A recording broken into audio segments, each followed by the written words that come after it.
Hello everyone. Today we talk about how to fix the app of Chat All.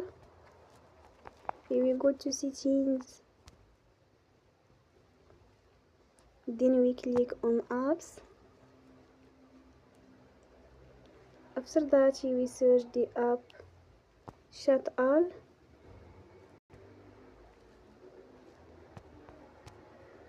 And we click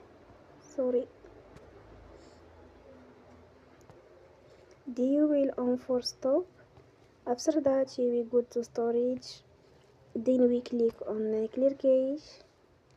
Here we go to Play Store and you will update your app.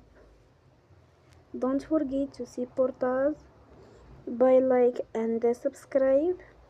See you next time and thank you for watching.